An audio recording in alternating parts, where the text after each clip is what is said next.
DreamHack on the horizon, and we're here to set the table. I'm Tom Badinger, joined here by Justin McClanahan and Ryan Bailey, bringing you the second match of 4 today. Very excited. Trifecta going to go up against the European minor league team Insignem. This one is interesting.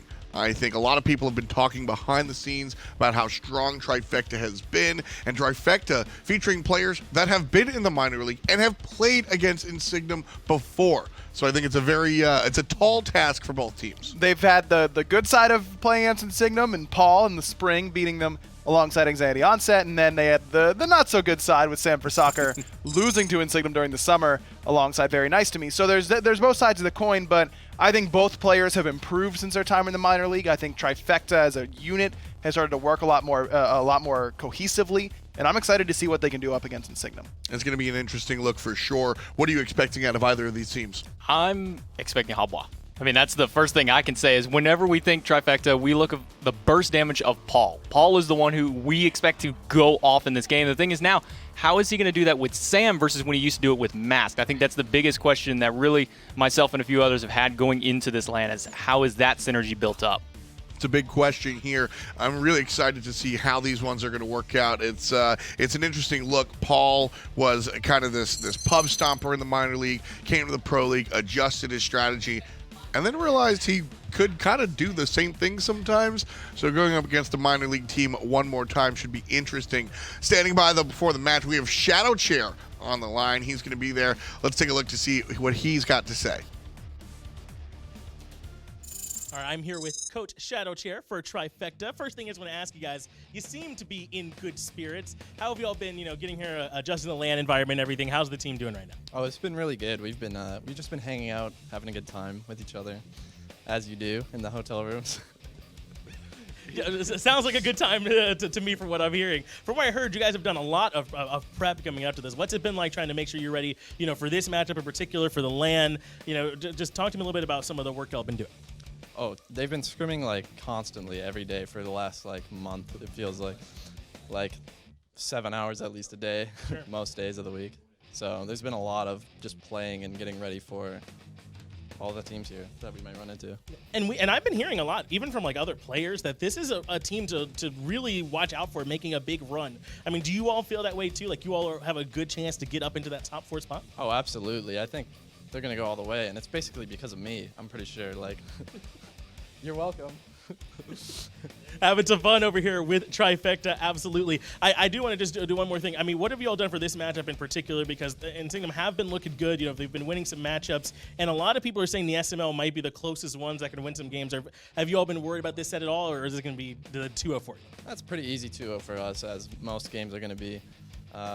It's hard to exactly prep for them because it's hard to know what they've been playing. Sure. We can't scrim them for the last month, so just got to play our own style and win it all, dude. That's all you can do. Play your own style. Well, definitely good luck to you guys in this next set throughout the rest of the tournament as well. Thanks for sitting down with me, and good luck in your matches. Thank you very much. Thanks, John. Nice interview there with Coach Shadow Chair, a player who's been around the scene for a while, and now finally going to get to see him at LAN. Not playing, but behind the scenes a little bit. Trifecta has been, so we put out our content and then we kind of have our ears to the ground, and what the player conversation is very different. The commentator conversation and the casual conversation. The player conversation for the past 2 weeks has just been watch out for Trifecta. These guys have been crushing it in scrims, and we watched you on the Mixer pre-show talk about how scrims kind of whatever, but I think when you've got such a dominant sort of everybody's talking about you, that's at least something. No, that's bad news in my mind. I never want to hear any teams winning scrims ever for any reason. I don't care if you won a scrim because the enemy team's power went out. That's bad. That's a bad sign. The more scrims you lose, the better. I will always preach that. And I'm not picking Trifecta to do well because of however they've practiced as of late or whatever. It just feels like their team environment seems to be pretty good from the outside looking in. For the most part, I think Trifecta has got a pretty good grasp of the meta right now. And the way that North America has played with the aggressive duo lanes and the support in particular, playing very aggressive, I think really synergizes with how Neil wants to play the game. We're going to come back to you, Ryan. We're going to come back to you. But right now, we've got a conversation. We've got the coach of Insignem on the line. Let's take a look at what John's got to say to him. I'm here with Coach Casio here for Insignem. The first thing I just want to ask you is, I mean, you guys have been looking great coming here into the LAN. You've got plenty of LAN experience here for the team as well. How is the team atmosphere? How are you all feeling about this matchup and your chances here? Well, we are feeling nice. Like, we didn't have a lot of screens for preparing, but the screens we had were really nice. Here in Atlanta, we screened 3 times, I think, so we are prepared for this. And you just saw Nocturnes win a match where they probably weren't the favorites. In this one, it's probably fair to say you're not the favorites on this one either. Do you give you guys any more motivation to see them do well in their set? Like you all can maybe get the upset too? Like, we don't really care about if we are favorite or not. Sure. Like, we are just coming here to win, and anyone expects nothing about us, so it's fine. Like, we're making work for sure. I mean, it should be easier. I mean, if people look over you guys and maybe don't do the right prep, I mean, this is a team with a lot of experience. You definitely could get some victories. Do you think that could even help you guys and maybe have some chances to get some wins? Yes, I guess, but I don't really know. Like, I think it's fine. Sure. Yeah. Well, I mean, have you all done anything maybe in particular for this matchup? You don't have to give away too much, but anything that you feel like gives you all a good edge here in this one in particular? I think that we prepare some weird thing, strange thing that we didn't play in the SML, and I think they are proper good in the scrims work. So I guess that here we are working much better because we are more focused and this is an official match. All right. Well, again, thanks for sitting down and talking with me. I appreciate it, man. Good luck to you guys in your matches. I imagine they'll be really good. Can I say? Oh, sure. Yeah. One more thing for it. Lo único que quiero decir es que muchas gracias por el apoyo, que sé que no somos papis, pero al menos tenéis un representante español aquí y go Just F6 y que os quiero muchísimo a todos, chavales. All right. Well, thanks one more time for talking with us. Good luck to you guys in your games. Thanks a lot there, John and Coach Casio, and just fantastic stuff. And can I say, I think that's how you do veiled confidence really well. We saw Clout before. I think he was straight up cocky. And then we saw Shadow Chair before, and I didn't really buy it. I take a look at that, and I think that's a guy that's like, listen, I'm confident, nobody else is, but it's cool, and I want him in my corner. I like him. Yeah, he seemed to be comfortable and ready to go. And like you said, if they've been able to get some good practice here in Atlanta, get used to the LAN setting. I mean, Insignem has been able to do that in the past just because they've been here in spring and in summer. So I think that experience will really help them. I think I heard him say something about F6 in there, so maybe trying to get some early F6s there for Trifecta. But one thing going on to this Insignem roster is we can't count out Deathpanter, former SPL mid laner for Elevate. The mascot. I mean, he is one of the proprietors for playing just jank stuff in mid lane, especially when the double hunter triple guardian meta was such a big thing. Yeah, I mean, he's really strong. I'm looking at LASBRA. The Newt, this is the guy that's got to do it in the jungle. If we're going to see Insignem do well, LASBRA has to play. He's got to be coming out here. I think he is the hard carry of this team. This is a classic Smite team where there's one guy a step ahead of everybody else, and he's got to do the heavy lifting today. Especially with the way that the jungle is kind of playing out in the meta right now. I said it during the first set. I think that the majority of the best gods in the game can be played in the jungle, and so I'm looking at Erlong Shen, Mercury, Pele, all those sorts of gods that can really make a huge difference for you, and maybe even open up characters like Freya in the mid lane for someone like Deathpanter. And certainly an interesting look, and Insignem is very open as far as their god pools, to be honest with you. A lot of their players can play odd stuff, and we've really enjoyed kind of watching that really work out. LASBRA here on the Pele, I mean, we've been able to sort of watch him stream. We watched him play in the minor league. This guy's strong, and as I said, he's going to do the heavy lifting for his squad, but surrounding him is the unofficial minor league mascot, Deathpanter, as J-Mac was bringing up. Are there any other players that come to mind here? Joshy, I think, has done pretty well for himself in that duo lane, but Genetics has stood out to me since he joined this team after Half Devil left as a really, really strong support. Zearoe as well, except of his play, I think, throughout this fall split. So I think Insignem's a pretty well-rounded roster. I'm looking at the duo lane as well here for this matchup. I mean, going against Zapman and Neil, that's a tough lane to be going up against, especially as a minor league team up against this SPL. That's really where I'm going to be looking for a lot of this aggression through. We know what LASBRA and we know what Deathpanter can do here. We know it's going to be the Paul show in the mid lane a lot of times for this Trifecta, but how is this duo lane really going to handle against it? Zapman is invigorated. Listen, it's no secret. I've been a Zapman fanboy for a number of years. I get it, but I spoke to him before the match earlier today, and he's in a different spot than he's been over the past couple of years. I think when he came in and was winning with Team Dignitas once upon a time, he was a different player than he has been on a couple of these other, the eager experiment and all that other stuff. Here on Trifecta, he's here to win. I think he's very confident with his team, and honestly, when you've got players surrounding you like Paul and NeiruMah, I think you're in a great spot. Real interesting conversation point, Ryan, that I want to bring up is Zapman used to be the guy, the first option, and on Trifecta, I don't think that's true anymore. I think he's finally accepted that, and his ability to accept that is important for this team. It's kind of all about Paul now. Paul is the man for this team, make no doubt about it, but they've got such a great supporting cast around him. Neil does so much work out of that support role, very Aurora-esque, I'd say, in that duo lane. I think Scary, people forget how good Scary was at the beginning of Season 5 and how he really carried this roster at the very beginning of the year. Now he's had to take a step back, but his looks pretty good. I mean, those totals for Paul, that's just in the second half of the year, basically. 254 kills is insane.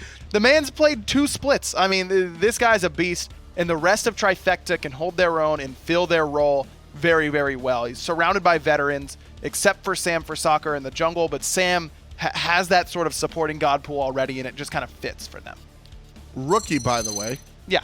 This is his first season in the Pro League, and like we said, it was fun watching him adjust from, I'm just better than everybody in the minor league, time to come to the big league, all right, I'm going to adjust.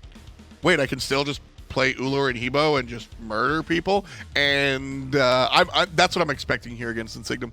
I think that's his big thing, is he flexed so hard in the Challenger circuit back when he was there. It would almost seem like there was nobody who could ever stand up to him, and then all of a sudden, now he's in the Pro League, and he's still flexing on everybody that he can. Habwa, Ul, Freya. I mean, those are just the 3 gods that we all know him to. And Hell, of course, we can never discount Paul's Hell. Kronos, I mean, the one thing about Paul is how big is the god pool? Is he going to play anything but Ullr, Hebo, Raijin? Has he played a whole lot outside of those picks as of late? And if teams are really going to dedicate themselves to banning him out and changing the way he plays the game, how is Trifecta going to be able to adjust? It's a big point there, and I think if the way that they do adjust is by going and leaning more on their support.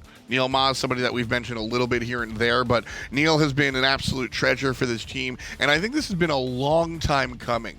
Neil has been a player that has been kind of on the outskirts of the pro scene for ever. Yep. And he's one of those guys that all of the pros kind of know, and he fills in when it's time to play in-houses and scrims, and this is finally his big shot, and I'm a huge fan. I think that he's a natural support player. He's just got the instincts to get it done. And he's got the god pool to do it too. I mean, NeiruMah has one of the biggest god pools of any of the SPL supports that I've seen out here in the North American scene. Everything from Ymir to Kumakarna and anything that's the big meta at the time. I mean, he'll just plays whatever his team needs him for. And I think that's the most important thing in a lot of these supports these days is they don't just play what's the meta. They play what do you want me to do for you? And that's why we'll see these kind of Kumakarna picks out of nowhere. It's like, well, I don't know about that. I mean, he was the first one to de-memify Kuzenbo, I think, where everybody just kind of looked at this character and went, you're a turtle, you do like a dance, this is dumb. And NeiruMah just sat in the cool con tornadoes and would do the sumo and laugh his way to victory. Now fast forward a couple of weeks, it's a contested selection, and I think NeiruMah has a lot to do with that, and his ability to kind of just go against the grain and create his own channel, I think was a big part of what allowed Trifecta to get to this point. The front line, anytime a carry player is the star of a team, it's usually because the front line is doing well. You hear it in the NFL all the time. No great running back is going to do well with a horrible offensive line, except maybe Saquon Barkley. But for the most part, a lot of Trifecta's success comes from the fact that Paul gets so much space created for him by Neil, by Scary, and by Sam. Those 3 create the wall that allow Paul and Zap to do the majority of the damage that needs to be done. Players getting situated right now. Brief problem with one of the keyboards, so we're going to get things going in just a matter of moments. But Insignem have a tall task above them with Trifecta here. These guys have been looking strong towards the latter part of the season, and I think that's important. I think momentum coming into placement rounds is very, very real. You and I, commentators here, but Ryan, you've had some experience on the battlefield itself. Talk to me about the importance of the momentum coming into a tournament. Yeah, I think momentum's definitely important during the regular season, but kind of going back to what I was saying about why winning scrims is bad, the whole challenge of MOBAs is understanding that it's a puzzle that you need to figure out and trying to find the right pieces to put it together. And when you're winning, you're thinking that you have all the right pieces in your box, but the more you lose, the more you understand, well, I don't need this, or maybe I need some more of this. And so it just challenges you to do more problem solving. And so if Trifecta has been doing good winning, but also some losing, that's where you'll see teams, I think, get a lot of momentum, because that gives them a much better grasp of the meta. As soon as a team wins every scrim for a week and goes, oh, we figured it out, we don't need to work anymore, because that will inevitably happen to a team that wins all the time, then that's where you see these teams fall short. It's all about Coach Shadowchair. I don't know how much coaching he's done. I don't know who the true coach on this team is, or the brains behind the brawn, but that's really what it's about. It's tough to paint with a wide brush and say losing or winning scrims is bad, because I see where you're coming from, but it's about coaching. If you win every game and go, sweet, we're going to rest on our laurels and eat at the Cheesecake Factory, you're doing it wrong. But if you're able to go ahead and go, we won, but XYZ didn't really work out, then you're doing it. So for me, Trifecta and their recent success, it all comes down to how they've been coaching themselves and if they're going to be able to sort of discern how they're winning. Picks and bans here for game number 1. Trifecta, they're banning out Odin and Mercury. Insignem across the way, they're going to say no to Freya. They've got one more selection. LASBRA on screen right now having a conversation with his team, trying to figure out where to go. Could be Hebo. It's not going to be Hebo. It's not going to be think Hebo. so. It's not going to be Hebo. No, there's no way. This is likely going to leave open some sort of jungler. I think that LASBRA has been playing a lot of the Erlong and the Pele. At least he was during the fall split. So I think they'll leave both open. They do. They ban away the RDO. That leaves open Erlong. And this might just be Sam's best god. So this is a little bit scary already for Insignem. Terra here selected by Insignem. That's going to be the first choice for them, and followed up by the Pele, and that's almost undoubtedly going in the hands of LASBRA, the hard carry. Should be very interesting to see where Trifecta go from here. And I really do like the RDO ban against Scary D. He's been playing phenomenal on this god for such a long time and works really well up against this Terra and the Pele. So again, looking ahead more than just banning, it's okay, it's good against them, but what do we want? What do we need to take out here? And RDO is something that is right in Neil's wheelhouse in the support role as well. So you kind of hit 2 roles with that same ban. As Uller locked in, this is a flex pick, most likely. Yep. I don't see Trifecta picking a Hunter or a mid in this position, because they'll let Insignem make their choice on where they want this Uller to go. Athena is a great selection here. Another flex pick. This can go to Scary. This can go to Neil. I really think Erlong is hard locked to Sam, so I don't see the need to flex it there, but really good wide open draft so far from Trifecta. Something that I think people at home might have forgotten is that Scary D, I think, he looked very good at the beginning of the season, and Scary D is been hot and cold historically. He's either been looking really, really strong or kind of just a non-factor for the squad. But at LAN, he really steps up. I think that some of his best performances ever have been at LAN, and we haven't seen him on LAN for a while. So he's going to have the opportunity there. And I love the Chiron pick. Chiron into Athena, I think, is something that's going to quickly become a classic. It's the cleanse onto the taunt. That's the biggest thing. If you can predict the taunt coming through, you can drop the cleanse on yourself right as it's going through, you get it out, or you can get your teammate out with it. That's kind of the big rise that we've seen at Chiron, is mostly in response to Athena. But he does really good damage of his own. He got a couple buffs as of late. I think Chiron is a great pick that isn't, I don't know that I describe it as sleeper, but it's really, really strong right now. I think it's a great pick by Insignem, and it's flexible, just like we were saying with what Trifecta's doing. This can go to Deathpanter or to Joshy. Chiron is certainly a lovely pick there. Trifecta banning out the 3-headed dog in Cerberus. Insignem looking directly at Paul and banning Kronos.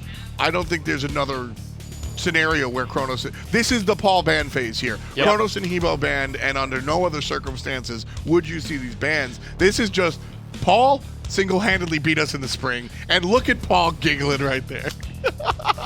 Oh, man. This is them trying to force that Uller into Paul's hand. They want Paul to play this Ull, so they're forcing his hand at it. And it's a good idea by Insignem. It kind of forces Trifecta to be an early game comp, and Insignem's picking around things that'll be also good in the early game. Pele, Chiron, both bring pretty good damage and control to the early to mid games. They're trying to go fire against fire in the early stages.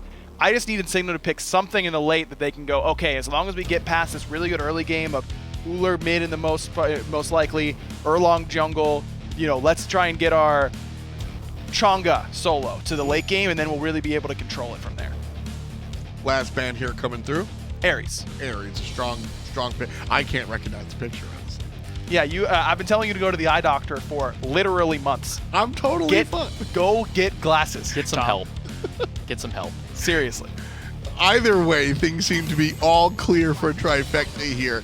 Discordia going to kind of mumble up their vision, though. It's an interesting selection there. The mid laner has looked really strong on a number of choices, and I think this is right in DP's house. I do like this Discordia. I mean, Deathpanter's loved this god for a long time, but it's also one of my favorite picks up against Ullr because it gets you out of that axe pretty easily. You just use that erratic behavior to give yourself those immunity frames, get out of that axe damage. You can trade with him fairly well towards the mid game, and you keep yourself safe enough in the early. Also, the ultimate has a cripple on it, which we actually have seen go so far as being Discordia support, right? Okay, that was bad though.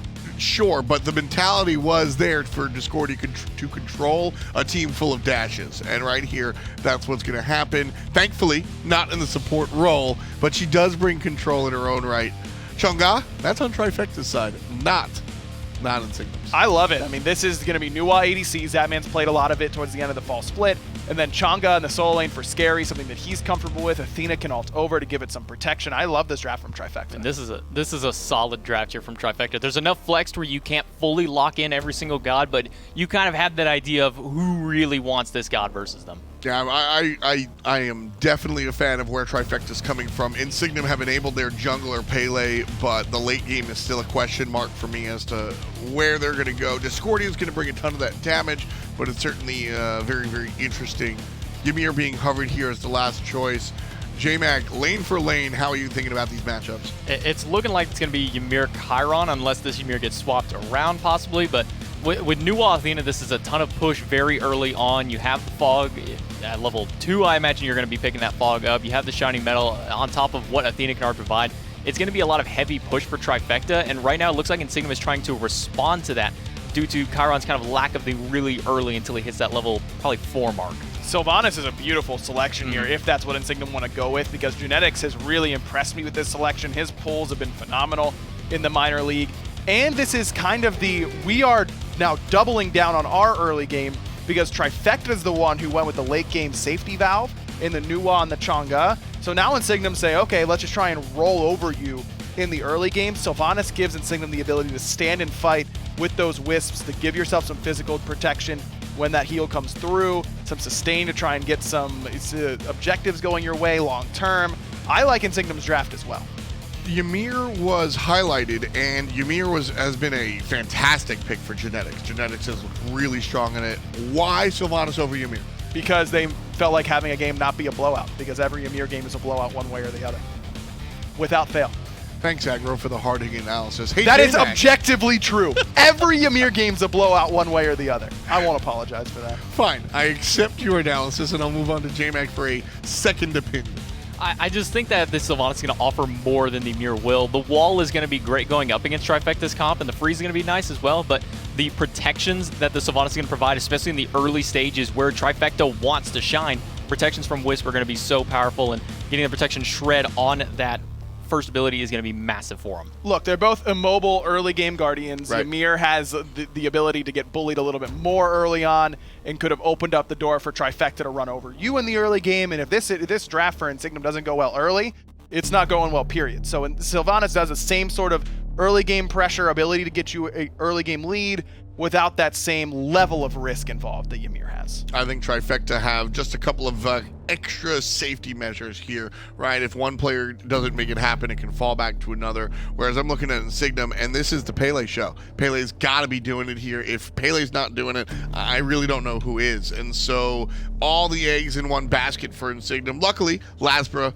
that has been a safe basket for them in the minor league. Going up against Trifecta could be a tall task, though. Again, Paul playing on his Ullr. This is one of his go-to selections. He's been really strong in it. How are you? What's your prediction so far for the game? Right now, I'm looking towards Trifecta if this goes past 25 minutes, which so far today, we've seen all of our games go beyond that point. Early game, I'm looking at Insignem very hard here. With this Sylvanas Chiron, they're going to be able to push very quickly into this duo lane and really be able to help escalate LASBRA to take care of the other side of the map.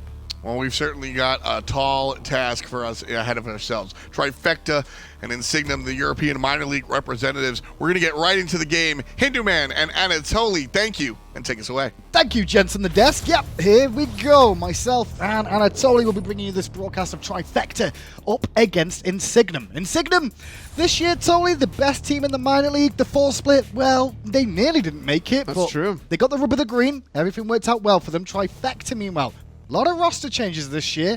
Sam Pasaka coming in late in this season as well.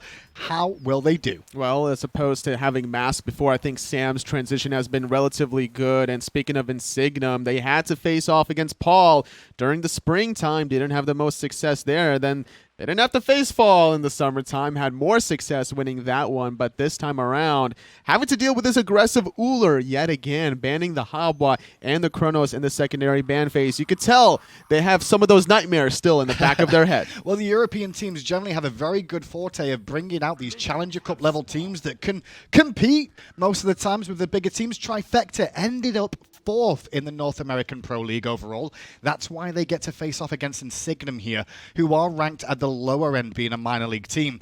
But I don't think this is going to be a walk in the park, Tony. I don't think so either. I think that Europe has been dominating the SPL, but in the minor league, it could be a different story. Keep in mind that Insignem has practiced against some of these SPL caliber teams during the off split, trying to find any sort of edge, which is why they drafted this Chiron Sylvanas, looking for the early game push in the dueling. And it's working out well for them. Trifecta going to go towards their purple buff and try and pick it up, and will do so before Genetics can cause some problems on that Sylvanas that we've seen time and time again. But this is the matchup that's important. Paul versus Deathpanter. Ul versus Discordia early game.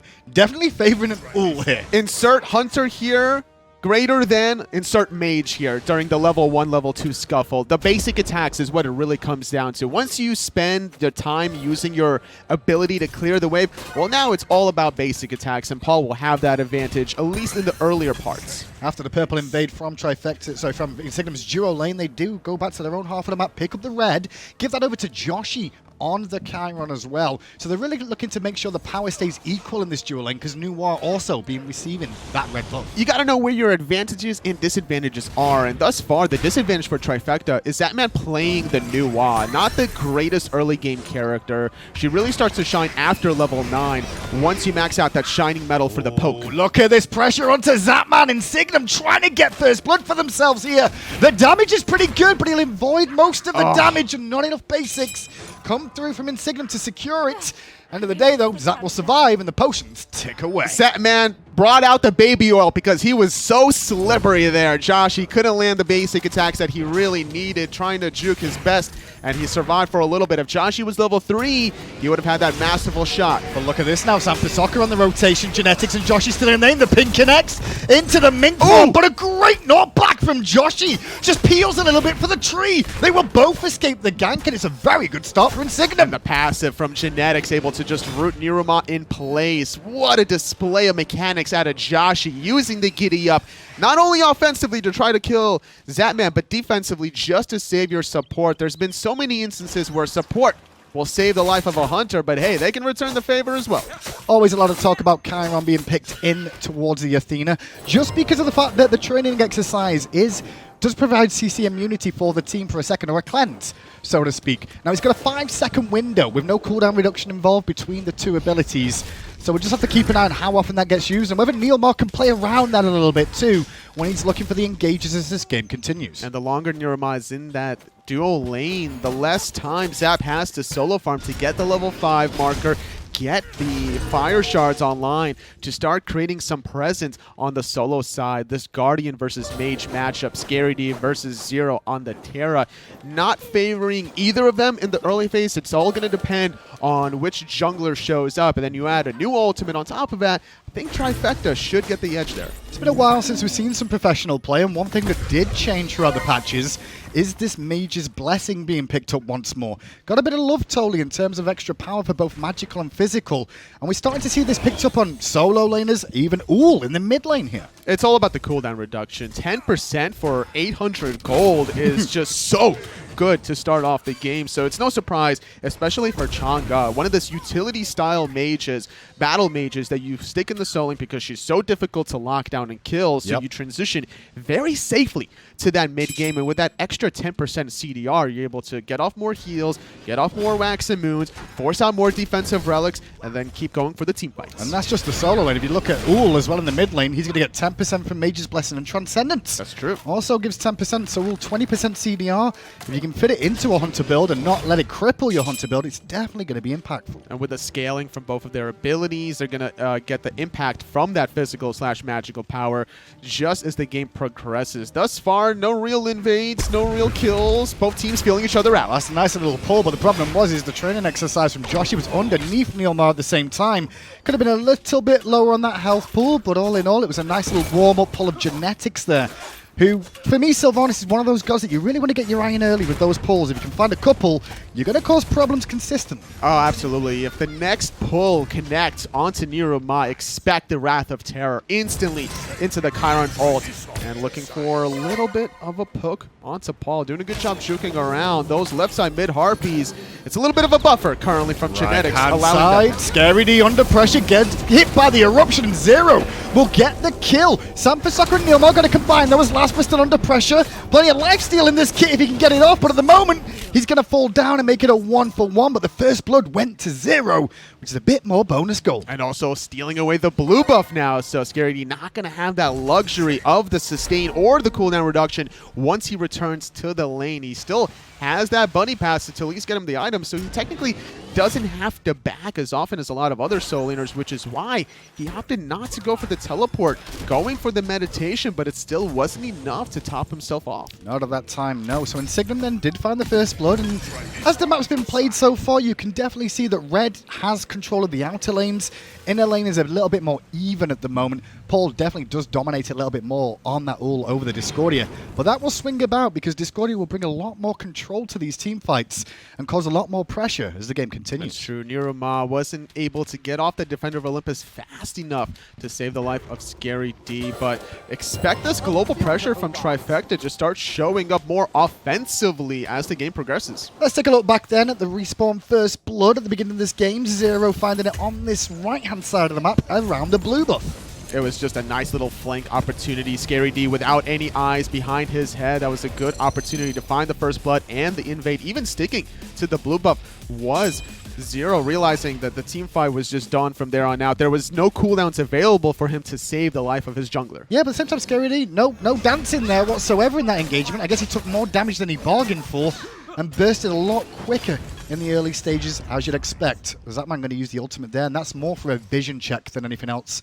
on that new Also, it does help him out on the player damage to make sure he's higher than NeiruMah. Sure. I mean, if you're going for Shaman's Ring, I'll understand that ultimate, but checking for vision makes sense as well because there's not that much vision on the left side of the map. Joshy looking to play aggressive with Genetics, looking for a purple buff invade. Genetics going to eat the clay minion and the shining metal that comes after the fact, and that'll force them back, allowing Trifecta to pick up their own purple buff. Consistently engaged upon and pressured so far this game, and that's where Insignem's lead really comes down to, is the experience they've been able to strip from the jungle. And also the small amount of gold they're constantly shoving under these towers. With the Season 5 changes, you're still getting some gold, but it's not the full amount of gold. You're getting about 20 to 25%, so every single wave that enters the tower just hurts Trifecta in the long run, which is what's giving Insignem about this 1,200 gold leads 8 minutes in. Is either team feeling confident here, Tolly, with how the start of this game's going? Is one team favored for having such a nice meandering early game? I don't think so, unless these teams are going to really hard commit to the Gold Furies after the pick or two. But considering this is their very first game of the HRX placement, I don't think that they'll be so bold as to try such a risky status. Sure. There's going to be a lot of steal potential on both sides, specifically from Paul out of Trifecta, and Insignem's Deathpanter has enough to offer on his side. Game one's definitely one of the slowest paced games because nobody really wants to put a step wrong more than anything else and put themselves on the back foot. Everything is a best of 3 after all. And on top of that, you've got other things to consider. You know, the length of the tournament, how many picks you show, you're waiting for the LAN meta to develop as well. Because most of these teams have all come in with strategies from their region that they want to see how they work against other regions and whether, you know, they have the correct strategy going towards HRX. And considering that this is a double elimination tournament, there is wiggle room to look for risky plays to start off the tournament, knowing Sure. you have that second life available, but still these teams going to be a little on the reserve side the whole tournament, I expect, not even the beginning. Not be much of a difference between the two. Slight lead for LASBRA in the jungle up against Sam for Soccer. Obviously, he's a little bit more mobile on this Pele anyway, with the fact he's got that Magma Rush just to speed him around the map, so allowing him to do that means he will soak a bit more experience as the game continues. Which is why he is a little bit ahead in the experience department. Sam for Soccer just now hitting level 9. LASBRA was level 9 for a little bit of time. Oh, Zearoe needs to be careful here. He's actually rotating for a pick, but he could be trapped from both sides. In fact, he'll double dash towards the mid lane. Sam for Soccer not really in a position. But Insignem have seen an opportunity. They're going to pull the Gold Fury. I think they noticed that Zapman did back on out, and what is a NeiruMah going to do about it? Give you vision, realizing Insignem already walking away with it. Great call from Insignem. Abused Trifecta not being aware around that Gold Fury pit. Had no ward coverage there, in fact.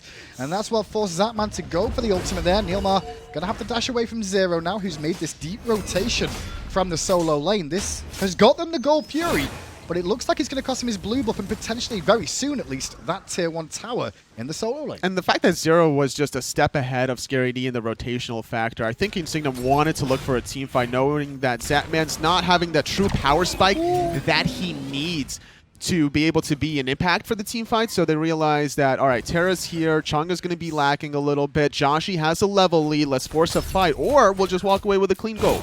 Really early penetration out from Deathpanter as well on this Discordia. Going to go for the Spear of Desolation early on. Now, obviously, it's cooldown reduction, so he's already up to 30% cooldown reduction with this build at the moment. And you expect to see some pen, but Spear of Desolation's on the more expensive side normally. Yeah, normally you would opt for even Divine Ruin potentially if you're looking for the penetration, but cooldown does go a long way. It seems that Deathpanter not interested in going for Chronos Pendant later in the build, instead would rather get a huge amount of magical power as well. It gives you more than the Chronos Pendant would.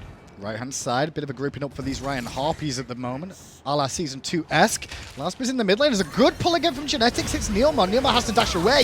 LASBRA looking at Paul in the back with the eruption. NeiruMah eats most of the poke. The lightning volcanic damage comes through, but Genetics gets credit for the kill. Sam, however, turns up, gets one, and Zeroes is here to make sure he doesn't go for two. Returning the favor, good stun. The root is good, but no pull quite yet. Scary D able to top off his own teammates. A little bit of a delayed ultimate from Genetics after the pull. Yeah. And as a result, Deathpanter used his ultimate a little staggered. He missed the ultimate by a mile. There needs to be more cohesion. Oh, Zap going to play with Joshy because he's got NeiruMah coming back too. LASBRA's trying to rotate round and Zap goes to the sky. Joshy's perfectly healthy. NeiruMah, different story. Zap, another story. 2 members dead for Insignem again. The European minor league team are taking it to the North Americans. These Europeans are just too grouped for Trifecta to handle. Both NeiruMah and Zapman thought it was a 2-on-2, but little did they know that Insignem had 2 more Cowboys right around the corner. I like the call from Trifecta there, though. Zap realizing, you know, how far forward Joshy was there. Also had Athena in tow. They just weren't aware of LASBRA being there exactly when he needs to be as a jungler in that situation. Perfect timing. They get a tier 1 tower on the left, which answers the tier 1 on the right that Trifecta got with all these rotations out of Zearoe. And without too many items out of Zapman, this NeiruMah just can't go toe-to-toe up against Joshy's Chiron. This early portion of the game, all the physical power from the Transcendence, the Warrior Tabai, is giving Joshy this team little skirmish advantage. 2-level lead as well is a big point there. Zapman just hit level 11 there, so it's about 11.5 in fact. But brilliant position for the Chiron to be in now. Second Relic online, has the Aegis just in case of the all-in aggression. But so far, he's played this Chiron well, in my opinion. Very well indeed. And we were talking about Zapman not having enough damage. Same also can be said about the defense lacking from NeiruMah, going for a Stone of Binding once to get more offensive capabilities. Deathpanter just used his dash, and the top from NeiruMah was on point. The bees were already down. And a free pick for Trifecta. Sam gets the kill again. LASBRA turns up, though, to show his face and put the pressure on Sam for Soccer. And boom goes the dynamite, or the volcano, in this fact, as LASBRA picks up Sam for Soccer. NeiruMah looks dead, but no, he still has a sliver of health. Zearoe going to get stunned out before he crashes through his monolith, forced to use that Earth and Fury just to survive, and it is a 1-for-1. He will survive, and that's the main thing. Jungler for mid laner again, Deathpanter. A little bit trigger happy on the dash away. NeiruMah did a good time in there, just waiting a second. But these two members of Trifecta hanging around mid on this health. Gotta be careful, because LASBRA will come a-calling. And Paul doesn't have too much mana available, but able to jump away from the knockup. Now LASBRA could be in trouble. He could be. Zapman going to give chase to, but Zapman being focused out by the walls of Heals. Zearoe. LASBRA heals up beautifully off the camp. Nice abuse there. But now he could be in a lot of trouble as he eats a taunt, and Zapman puts himself on the board for the first time this game. I'm not sure about walking back into Trifecta there. Once you see the clay golems, you know it has a duration and an expiration date, so you might as well at least use the Magma Rush and buy some more time. Go to the left side Phoenix, go to the middle Phoenix, doesn't matter where you go. And then without the clay golems, well, you don't have to worry about the stun. Your teammates can then bail you out. Plenty of jitters in both sets so far today. We saw LG up against Nocturnes earlier on. Both teams had a few jitters there, and Trifecta and Insignem showing signs themselves that they're a little bit, nervous first day on the stage, that sort of thing. Don't want to go too far, too deep. But both teams have had a couple of issues. And the thing is, Trifecta aren't worried about losing that first Gold Fury. They were down more gold before that Gold Fury was even taken, still able to get themselves relatively close in the game to the point that their mid to late game is going to start to show when Zapman gains some levels. However, this Gold Fury could be a bit trickier for Insignem to attack, I should say, because Scary D is over on this side as well now with that Waxing Moon in tow. Keep an eye on NeiruMah, looking for the taunts wherever possible. Zearoe on zone duty, not doing the greatest job. They were trying to bait for the pull from Genetics there. Scary D ends up eating the root, falls back. Mid lane, however, Soccer and LASBRA going at it. The dance of the Gold Fury continues. Ultimate being even used from Soccer just to top himself off, and with a 5-on-4 ultimate advantage, I think Insignem will force this objective. They're still going to keep going back to it again. They've got the Lotus Crown as well for the extra armor coming out from Genetics there too. Axe to the face of Zearoe stops the dash there. LASBRA trying to wrap around this left-hand side, but Zapman's got him in check and saw that ward get placed down. Both teams having sustain options. You're seeing Scary D topping off Soccer that was sitting at about 30% health now, closer to about that 70% threshold, whereas Genetics going to negate all the heal or the damage. Oh, Zap's in trouble. He's got no tier 1 tower on this left-hand side. He's got NeiruMah coming in, however, but NeiruMah won't be able to even get there. Soccer in the jungle, knocked up in the air by Genetics, turns toe and runs back towards his team again, but still Insignem marching into the jungle momentarily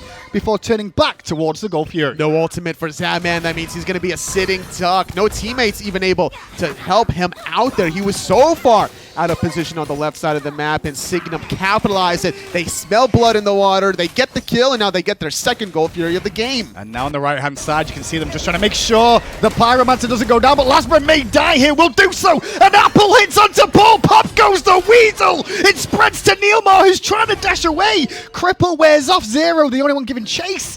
I think he'll get out, however, as Sam was just waiting in the wings. 7-5, 2 Gold Furies to Insignem. The power of Pele. You add a little bit of defense in the form of a Void Shield, tier 2 version of the Height of Urchin, and all that ability lifesteal able to buy him a moment. In the mid lane, though, Deathpanter not having the same kind of a kit that LASBRA does. Yeah, he's really struggling against Soccer so far. Every time Sam's turned up in this mid lane, or the Athena, both of them have had a whale of a time bringing down this Discordia.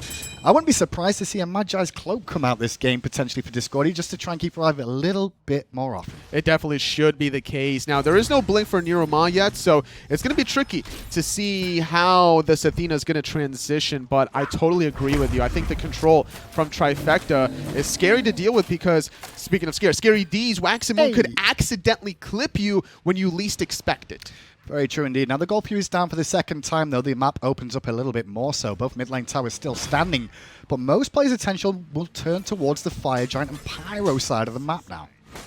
Just a battle of the vision on this right side objective. Zapman still continuing to farm the left side, finishing off the Soul Gem, having more damage now. Blink or the dash taunts. Beads were used there. That's important from LASBRA actually using the beads defensively. A little bit worried about being followed up on, but now those beads are on cooldown. It's another sign now that NeiruMah or even Paul or the Waxing Moon can cause some problems for this Pele. Not having the offensive vision, so playing it rather safe than sorry. Insignem forcing another objective taunt onto Zearoe. Gonna receive a little bit of poke here, but they're not off the objective quite yet. Yeah, keeps getting reset. This Pyro does so again. A lot of abilities invested by Trifecta too, trying to secure it with Paul over the wall.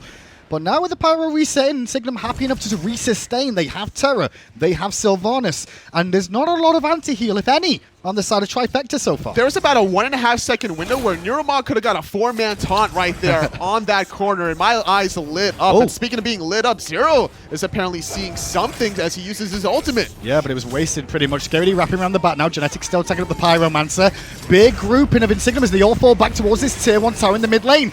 Double waxing move from Scaredy. Sam for Soccer with a blink 3-man ultimate that gets him the kill onto Joshy. The tree will fall in the jungle. And now Zearoe with no ultimate has to battle down the Erlang Shen, who switches back towards LASBRA, who was wrapping around the back. It's 3 for 1. Trifecta can at least get a Pyromancer. Talk about CC. Scary D capitalizes on the great zoning. Everyone was disengaging from Insignem, and Scary D catches them on the corridor. 2-man stun into the blink taunt from Sam for Soccer, finding a quick kill onto Joshy that didn't even have time to get off the ultimate for at least some extra damage before falling and hopefully looking for a resurrect. And with a 3 for 1, Insignem lose the Pyromancer. Not much of a gold lead separating these two teams at all. It's about 200 to 300 gold in favor of Trifecta. Experience, however, is a different matter, and that is something that at the moment the Trifecta are actually owning significantly. 6,500 experience is no small amount. And that came off of the last team fight mostly, because as the game progresses, you're higher level, which means you're worth more experience and more gold. And being dead for a little bit longer allows you to get more minion waves under your belt. These towers are going to start crumbling, so Trifecta should have the edge there. It seems that the junglers is where the disparity comes off most. LASBRA has been feeling very loosey-goosey, and Sam for Soccer doing a very conservative game. We'll say Zapman's ultimate around that Pyromancer was well timed. It gave vision of exactly where Insignem were grouped up in a big chunk as well, which allowed Scary D to get the Waxing Moon, and straight after the fact, Sam for Soccer with further follow-up. They knew, or Insignem knew, that after Zapman's ultimate, there was going to be an engage from somebody. And I think that somebody that they were most worried about was NeiruMah, looking for the dash taunt. But the Scary D ultimate into Sam for Soccer, blink engaging, made it difficult for Insignem to disengage. Despite a good ultimate from Genetics, the damage was already done once Joshy was stripped away of his life. Well, with how the game's gone so far, Insignem have kind of slowed the pace down of how aggressive they've been in the jungle. Genetics was throwing out, well, pulls left, right, and center. Now it's a bit of a different story. Trifecta definitely looking on the up and up at the moment, starting to control these Harpies a little bit more so around the mid area. Bit of Aram going on now, as you can see, because everyone really focused around these mid lane towers. Sam for Soccer, a little bit far forward, but just looking at what. Trifecta are just tightening up the screws, making sure that nobody gets caught out of position, making sure that the vision control is available so that when a rotation does happen from Zapman or otherwise, they're not getting picked off. And as a 5-man unit, we were talking about this late game threat from Trifecta. Well, 21 minutes in, the late game is now here. The problem is right now is that Trifecta's okay with this because they're in the experienced leaders we mentioned. Insignem, they've been forced to kind of sit here and share a couple of camps more so than they'd like to. Trifecta going to start the Gold Fury and make sure Zearoe goes back to base the hard way. Very quick before the fight even began, and now it's a 4v5. A beautiful pickoff onto the solo lane Terra. No ultimate that you got to worry about, and the first 2 Gold Furies went the way of Insignem, but as the game progresses, it's worth more and more, and Trifecta get the 3rd one of the game, their very first. Very similar this so far to what we saw against Nocturnes versus LG. Nocturnes off to a great start. However, as the game continues, the SPL team showing the caliber of going late in the games and how to deal from a deficit in the mid to late game stages. And the thing was, I expected Trifecta or any North American team to just play aggressive from the get-go, but it wasn't even the case. They were going for a more later focused strategy. This is something that they've been showing towards the end portion of the fall split when Zapman was playing more of these mages, allowing Paul to do what Paul does best, and that's playing these aggressive mage or hunters such as Uller to get that edge. Zearoe just TP towards mid, and LASBRA's going to blink on Scary D. All the focus is towards the Chang'e, who is still alive somehow, but the apple will make sure Joshy gets the kill. The snipes came through nicely from him, and now it's Trifecta on the back foot momentarily. The health bars of Insignem aren't the greatest, but that will change soon with a Terra and a Sylvanas on your team. A beautiful pick, and even forcing the ultimate from Sam for Soccer. Without the ultimate from Zapman, they couldn't really scatter Insignem away from that. Okay. And you would think that with everyone being so grouped up from Insignem onto one Chang'e, he would hit like the perfect waxing moon, but everybody was so separate that it made it difficult for Scary D to throw that one out there. Paul just stepped to the ward and they know exactly where he is, but he's causing enough of a distraction to slow down Insignem at the Fire Giant. This is allowing NeiruMah to slip on through towards LASBRA, who eats a whole shining metal. Where's your lifesteal, son? You're gonna need it from the sky. The ultimate comes down from Zach to make sure that we won't see LASBRA anymore, but the health bars are still getting lower at both teams. Deathpanter with a beautiful unruly magic through the wall, clips out Zapman that wasn't able to get saved from San Francisco or Paul, but at least Trifecta keep Insignem off of this Fire Giant, and they take out LASBRA. Should be a tier 1 tower in the mid lane as well here for Trifecta now. It's been whittled down enough that there's nobody going to be here to defend.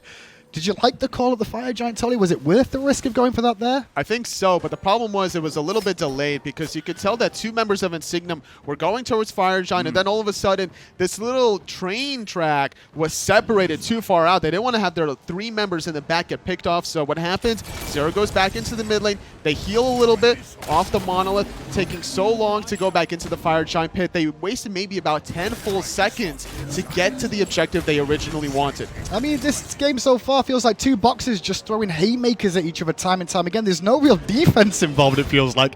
It's just who's got the biggest knockout punch to put the other team to bed. Well, 22 kills in 24 minutes. These teams definitely feeling themselves during the team fights, and it's only going to get even harder from here on out because Zapman's getting the damage that he really needs. NeiruMah feeling very comfortable looking for some of these dashes, and Deathpanter now with a Soul Reaver should be able to bring in the pain. Only LASBRA really enraged to try and contest the Pyromancer that goes to Trifecta there. Left-hand side tier 1, a bit of pressure from minions as well as Insignem forced to dance on the right around the Fire Giant. Only attempt so far was Insignem's, but here's an attempt on Scary D again, all in on the Chang'e. It's 4-on-1. Athena ultimate going to give him some mitigation Still here. alive. Double knockup will secure the kill. But San Francisco's now in the fight, turtles through all of them. Paul's not really around, and neither was Zapman. NeiruMah could die any moment, but he's going to slip the net towards the mid lane. San Francisco, different story. The front line of Trifecta has been decimated. Insignem, though, have a call. Do they defend the tier 2, or do they do the Fire Giant? They're going to try to do both as LASBRA is making the rotation in the mid lane. Paul recognizing it, preparing himself in the axe form, wants to get the stop, but look at this Zapman around the corner. Didn't recognize that around the corners that was hanging. Nice little play from them, but they still have to concede the Fire Giant. First one going to Insignem. They are down at a deficit of gold. But now they've got this Fire Giant, totally those towers will be like paper. Well, the second Gold Fury went to Insignem because Zapman got caught on the left side of the map, and now the first Fire Giant goes into game because Scary D gets caught on the right side. Now, to be fair, it's difficult to kill a Chang'e in its own right, especially with an Athena ultimate for defense mitigation, but this is the late game where Joshy is swinging. Deathpanter is adding even more damage on top of this, and Athena's just not enough to peel for the Chang'e, and they were this close to killing out NeiruMah, but settling for San Francisco, I don't think Insignem's complaining anytime soon. How this game's gone, though, it's really been played through LASBRA from Insignem's point of view. Top of the player damage, 18,000. Right behind him is Zapman, though, on this new war. And the longer this game goes, the more damage he's going to put out until he gets to full build, where he can start to two-shot squishies. Oh, yeah. Absolutely. It's going to get absolutely absurd. Working on maybe a Polynomicon? No, probably Book of going the to be Dead. a Book of the Dead. Yeah, wanting Extra to get health, right? more, sustain himself, peel for himself, rather. If Athena is going to be trying to peel for Scary D, then who's going to be peeling for Zapman instead? Insignem going to look at the tier 2 tower on the left-hand side. No defense out so far from Trifecta. Instead, Paul's trying to answer the back with a tier 2 of his own in mid lane. Sam was there for coverage, but now they need to get back and defend, which is going to take him a little bit longer than they would like. But Insignem are not pulling the trigger quite yet, despite having the minion wave there, until Zearoe blinks in, drops the Earthen Fury, dashes out. He was looking to bait out some cooldowns, but I don't see any being used out of Trifecta. Blink and ult from Zearoe there, just didn't really find a home, and that's just 2 abilities, 1 ability, 1 relic, that won't be available any longer. I like the idea from Insignem, though, not to continue the chase after it goes wrong. Instead, take the Gold Fury, try and get a gold lead, because they've still not got one. That's very true. Zearoe goes in, and Genetics is staying in the backline in case somebody from Trifecta are looking to feel frisky. And while Genetics is in that backline, he can look for a pull safely in the backline while Zero's creating all this kind of a distraction between the Earth and Fury and the Monolith crash through. So with the experience difference still mattering for the time being, it won't soon enough. Insignem are about to hit level 20 on all their characters. So far, it's only really Zearoe and Deathpanter that haven't hit that magic 20 bell. The supports, we'll see in about another 20 minutes. They'll hit level 20 eventually at some point in time. But then it just comes down to a gold difference, and gold still matters totally. There is items that are still left to be bought, and even blessings to be sold. Very true. You also got to worry about some consumable potions later down the road, but despite all of that, I think that it just comes down to this next important team fight for both of these teams. The Phoenixes are going to be difficult to breach on both sides, having so many good defensive measures. Sieging against a new wad of Zapman, those clay golems are going to make it very difficult. Remember the time where Zearoe got absolutely blown up maybe 10 minutes ago? Well, now with Zapman being level 20, almost full build, the health bar from Zearoe is not going to last much longer. Signum going to siege the tier 2 on the right side. Trifecta is slowly responding. Sampa Soccer slightly out of position, but Insignem not committing just yet. NeiruMah will, though, get the ton off on towards LASBRA, and LASBRA actually used the beads there. Yeah, that's going to be a good cooldown for Trifecta to capitalize on, but not feeling confident to leave the tier 2 tower, knowing that Fire Giant's still around the waist for Insignems.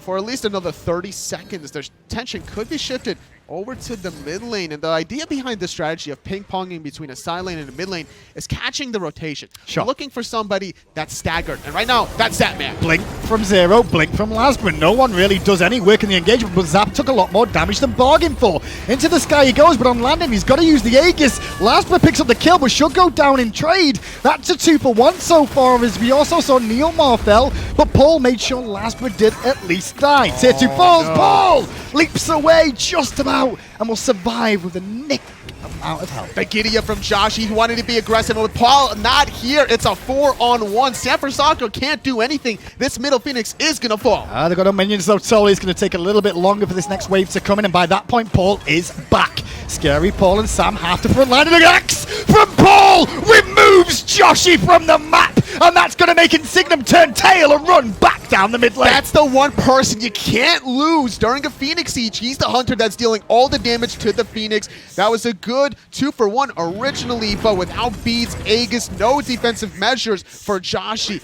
He didn't have a minion wave right next to him. You got to position yourself to the opposite side of the Uller. I mean, totally. The biggest thing there, really, is the fact that he's got a Terror and a Sylvanas that were alongside him. Someone should be just eating those, right? They should be in front of him, just making sure he doesn't eat that free axe off cooldown. Same to be said, he should be juking it himself, but it's a bit of to and fro there for sure. It's almost disgusting to see how aggressive Paul is and not get punished for it. I kind of watched him. It's like season 0/-1 Zapman, where he would go in, make the highlight plays, and then walk out unscathed like a hero kind of deal without the armor. Well, let's have a look back at that instant replay. Thanks to INAP too. The fire giant is being done right now, but I don't think it's going to be a hard one. Hopefully we can get back to the action in a second. But watch this, Paul just leaps in, throws the axe. Josh is off to the left-hand side, free as the day is long. But anyway, Paul's getting more kills as this is going on. And the fire giant has been reset again. LASBRA's calling some problems, and he'll escape to the right-hand side. At the moment, though, what's got burnt there? Was there any relics down, totally? I think we did see the shell get used out of NeiruMah, from what I can tell. Everything else was already on cooldown. I don't think Trifecta is going to stop yet. After the meditation from Scary D, Paul is going to heal from the axe stance a little bit.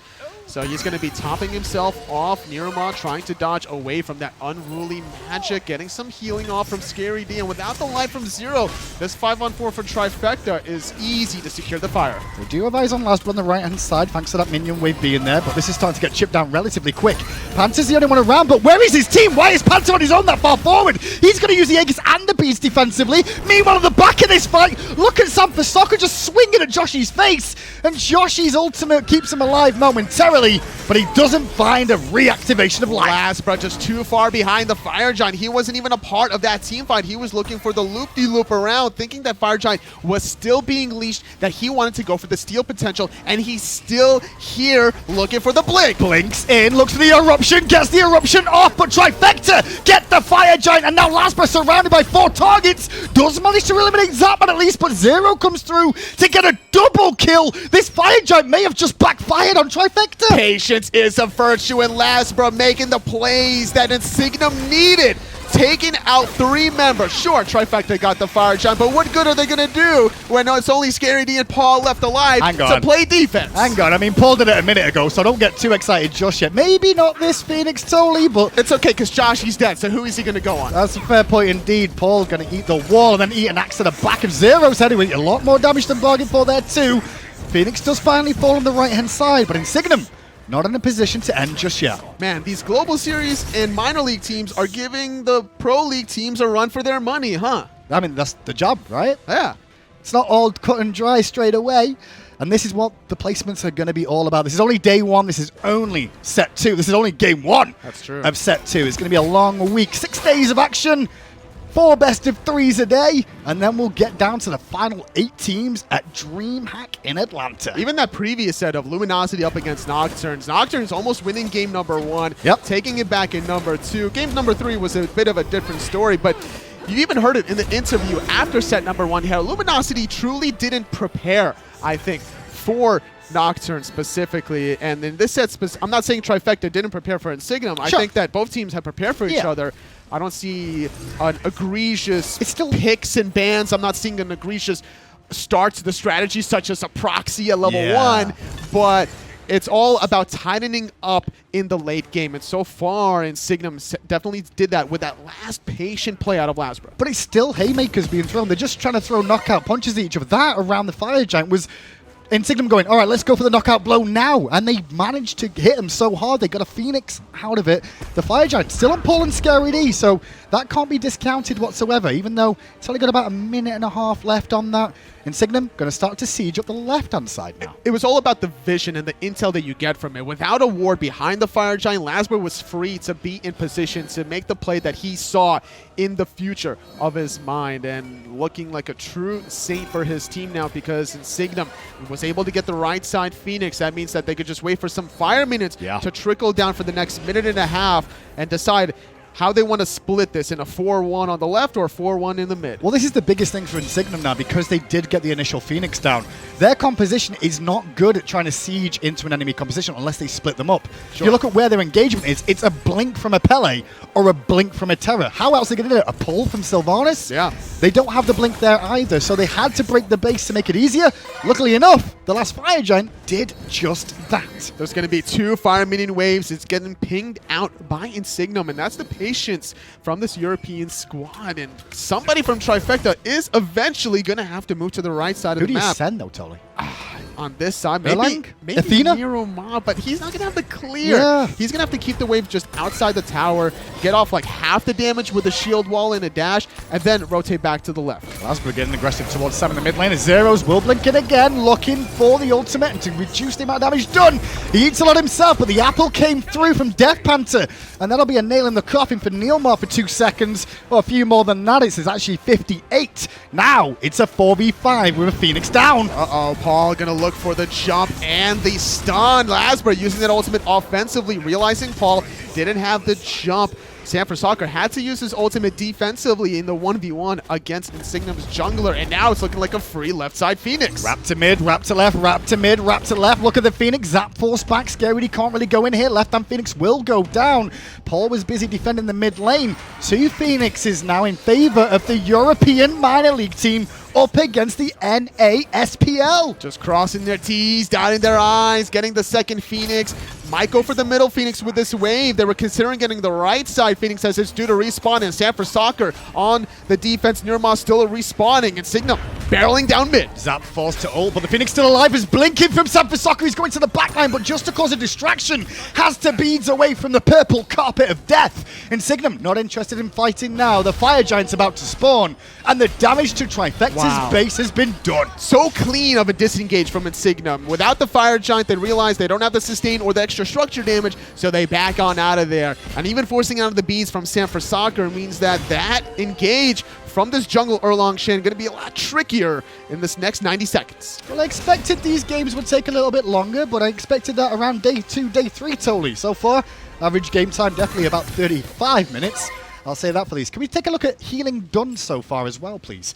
Because the interesting thing about that is there's a couple of healers on both teams, and wow, look at those numbers. Yeah, I was going to talk about the passive, the herbal medicine from the Chiron, and so far it's 2,200, not the most to speak about it, but that just adds on. That's the self-sustain that he really needs to push himself through. Thus far, you're looking at about 23,000 collective healing from Insignem versus the 16 out of Trifecta. Also, take into account, Chang'e still has that Lotus crown around his waist as well, which is going to provide extra armor to all his teammates where required.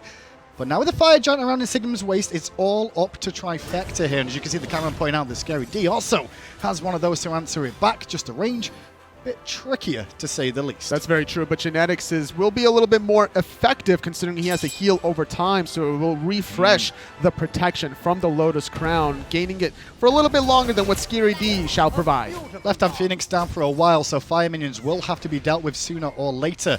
LASBRA's going to keep pressuring this mid lane, which is a strong mid lane, just making you aware it's not dropped that mid lane Phoenix just yet. So it still will be quite tanky, whereas the right-hand side, bit of a different story. It's going to be a weakened Phoenix now and won't heal up half as much. I like what LASBRA is doing. He's putting himself all the way to the far left side. He's going to go for the sneaky, cheeky end. No, he's just going to make sure the minions slip on through and it forces someone down. As soon as someone shows their face, Insignem pull the trigger. Zearoe's going to dash in, but he hit a taunt from NeiruMah. Already below half health, and Zearoe, good night, my friend. New war will end your life. No, Paul got credit for the kill. Genetics couldn't body block that one from the bladed arrow. It was very telegraphed of how Insignem want to engage. They've been doing it for the very past 2 Phoenix Sieges, so Siege number 3, once Zearoe blinks in, Trifecta were certainly prepared for that one. Zapman getting the Clay Golem Shining Metal combination off very cleanly. They didn't even need Scary D there for the kill. Yeah, it's a 6,000 gold lead for Insignem, but at this stage, all that gold really is going to come down to the extra potions and wards that you can buy for a team. Those wards will be important on the Phoenix defenses, but Trifecta have held so far. This left-hand Phoenix is about to come up top. Honestly, at this point, Insignem should go for the Titan. Go down the left side, get that Phoenix as it's about to respawn. You wild today, you. Go straight for go the Titan. Go for the Titan.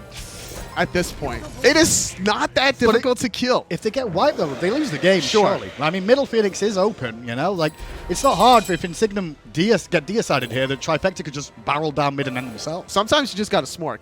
And at this point, the way they've been sieging, it's been so difficult. So methodical do they have to execute cleanly that Trifecta are putting up a solid defense, and without anyone being out of position any longer, where Zapman got picked off early, Scary D got picked off late, Trifecta cleaned that up now, and Insignem are going to have to really work for it. Question is on my lips is, who's going to feel hurt more by losing this game? Trifecta, who've been on the back foot for a while in this game, or Insignem?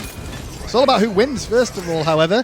3 Phoenixes back up. Left-hand Phoenix is alive, but that is a fire minion wave being pinged out on the left. And there should be another fire minion wave right behind there, but I don't think Insignem wants to push that any longer. They realize they need all 5 members now before they execute. Scary D going to get rooted into place, going to disengage for the moment, but when is the trigger? Fire Giant not available quite yet. Still around their waist for another 50 seconds, however, so that's about 2 more waves. Yeah, I think the biggest change I would have made here is maybe Zearoe's not having the blink. Instead, he should have been going the shell and Genetics with the blink. This would have made things a little bit easier for Insignem to get into and try and break these bases open. Paul is really using his mana quite heavily there without Zearoe having the Axe to worry about. He's just going to dive on in. Sampasaka goes to the backline to disrupt Insignem from getting aggressive. And in the end, Insignem have to fall back once more. Fire minions still pouring in the left-hand side, however, and Zapman is forced to dance to mid, and then back to the left-hand side, unfortunately. And Insignem keeping the assault going on the right-hand side. Might be too late on the left side. Phoenix going all in with the sprint, and Signum forcing a 5-on-4. No minions for them, though, so it's taking a while for this right-hand Phoenix to go down. Next wave of fire minions coming down the left. That is definitely a dead Phoenix, but this fight is now more important. Waxing Moon, I believe that hit 4. They're not done yet because Josh is going to get knocked up as well. He's forced to try to giddy up on away there, using his ultimate as well, dealing a lot of damage, but Paul striking first onto LASBRA. On left-hand side, the Phoenix still stands, but Insignem aren't done on the right-hand side. Yes, LASBRA is dead, but the Phoenix still being assaulted. NeiruMah's trying to block as many shots as he can. Joshy's low, but he's getting some sustain. The Phoenix is still alive! Oh my god, Insignem can't get it done now. Paul forced to use the beats, and the chase is on. You can tell that they really want to get a kill out of all the defense. Oh, but it's a bit of a bait from Insignem. It looked like they were back in two, but I think Genetics and Deathpanter gave away the game that they were going to be people waiting in the jungle. Insignem able to sustain up. Trifecta have held their base. They had 2 Phoenixes down at one point in time. Now all 3 are alive. Not necessarily well, but they're alive. It's almost as if they should have went for the Titan there at the very end. Oh. But regardless, I think that what it comes down to is Deathpanter looking for the stripes, can't connect onto 2 targets to apply the madness effect. That is a great form of poke and CC if he can find it, but either Trifecta are able to juke it out perfectly or only one member are getting clipped, and as a result, Trifecta are holding on to their defensive relics. Is that enough of a sign? Zapman goes to the sky for the early radar system. The radar system indicated that LASBRA was near the base. Zearoe was too. They're looking for the burst and they'll get it. An apple a day does not keep Trifecta at bay. That's for sure. As Deathpanter couldn't even find it into the Fire Giant pit. That was just one of those ultimates being used, knowing that it wasn't going to actually connect, but maybe it'll scare them away or something. I believe there's a line that basketball yeet, I believe is what happened there. I'm not sure if I used it correctly. Oh, but we got to consult I FDOT. shall try, We got to consult FDOT and aggro after this game if that's correct or not. Just trying to get back on with it, but kill-wise and death-wise, let's see. Player damage, 38,000 now for Panther. These sieges have allowed this Discordia to be in a pretty good position so far. Whereas there's not that many deaths overall on that side. I will say Insignem, their KD ratio is pretty good here so far. Absolutely. They're the ones that are trying to force things down, and they've been able to disengage cleanly from a lot of these Phoenix sieges. The problem is they just can't hit the final nail in this coffin because Trifecta, honestly, the draft between the Chang'e and the NeiruMah makes sieging almost impossible. 2 Fire Giants apiece now, but the most important one is now around the waist of Trifecta. They are now back in the driving seat here. And the one thing to mention about Trifecta is when we talk about Siege and Totally, their engage is a lot better under the Phoenixes than what Insignem have had to offer. I agree. I think that the penetration from Trifecta with the NeiruMah Clay Golem protection tread makes it difficult for Zearoe, but looking at the protection tread for Signum, I don't think NeiruMah has to worry about dashing in for the taunts or having even Scary D look for a very good wax and moon from a distance. Mid lane, Sampasaka going to try and keep the pressure there, so LASBRA's going to have to stay around here to keep that in check at the same time.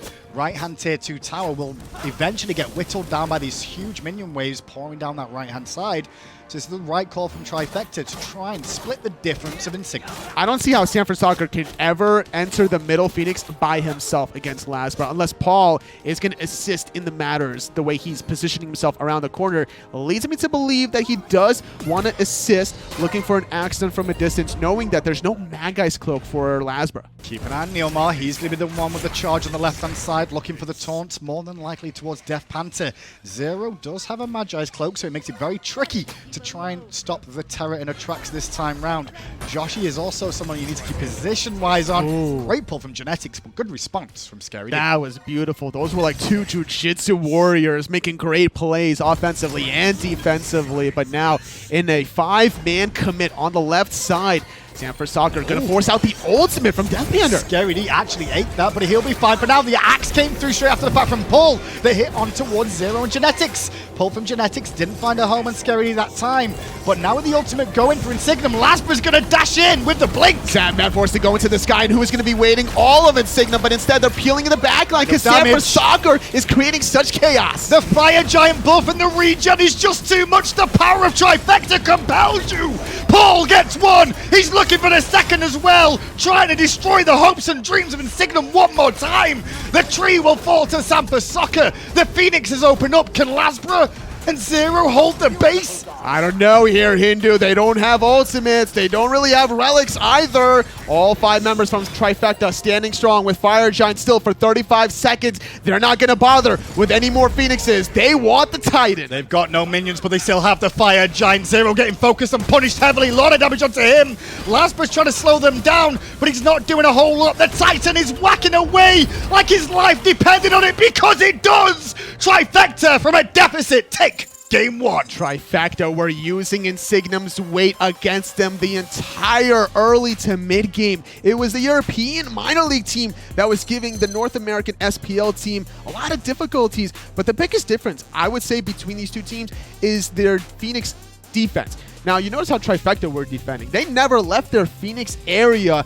after holding. Yeah. But the one time, the only one time Insignem were holding, they felt confident to leave their Phoenix, force a team fight there, and the great kiting capabilities from Trifecta were able to succeed. We've talked a lot about Season 5 and how the fact that sieging of Phoenixes are so important.